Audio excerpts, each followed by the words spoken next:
I'm so sorry. We did everything we could.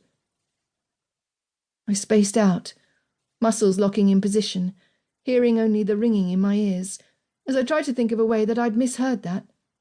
Black spots danced in front of my face. My lungs burned. I couldn't get enough oxygen. Then I was falling. When I came around, the doctor was kneeling above me with my mum at the other side, sobbing hysterically. It hit me like a bus. Dad's gone. A crushing, stabbing pain pierced through my body as I lay on the rough carpet. No, he can't die. He can't. I wasn't ready to lose him. I should be in my 60s when that happened, not fucking 17. I opened my mouth, but the suffocating pain stopped any sounds from coming out. I was plunged into ice-cold water, sinking lower and lower, while the doctor tried to get a response from me. I couldn't lose him. It already felt so painful, I could barely breathe. How can I go on without my dad? The thought of getting off the floor made me want to curl up in a ball and stop existing.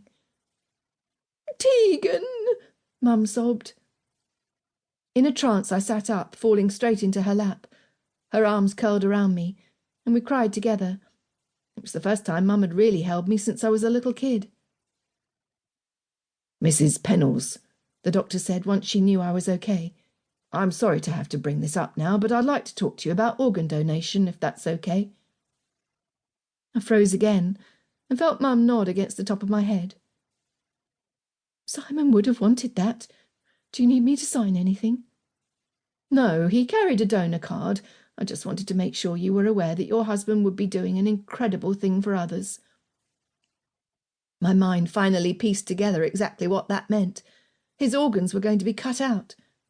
No, I wanted to stand up and scream, but I couldn't move an inch. They couldn't cut him apart and take anything out of him. His heart? Are they going to take his heart?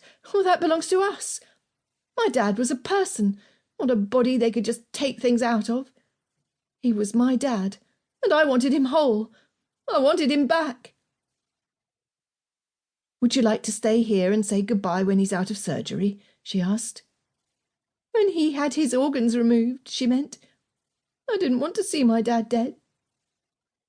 Yes, I need to see my child, Nan said between heavy sobs. Of course, I'll come back soon. Nothing was said as we waited for the surgeons to remove God knew what. Is there a limit to what they can take? Dad would have had his wishes listed, but what if they take everything away? No one will know. I didn't even know he was a registered donor. Why didn't he tell me that? So I would have had some warning. Mum and Ava didn't look at all surprised. They must have known.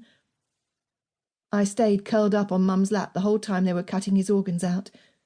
Mum must have been uncomfortable, as I was, but neither of us had the energy to move. I whispered, barely recognising my own voice. Yes. I didn't know what I wanted to ask.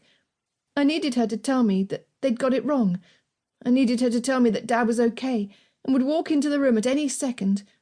I wanted my dad. Shh, we're going to be okay, she whispered. Liar. Dad was the heart of our family. Nothing was going to be okay.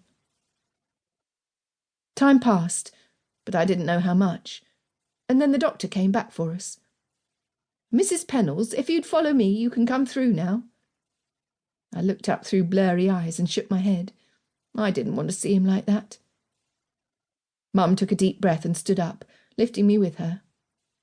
You need to, Tegan. You have to say goodbye. No, I didn't. I didn't want to tell the most important person in my life goodbye.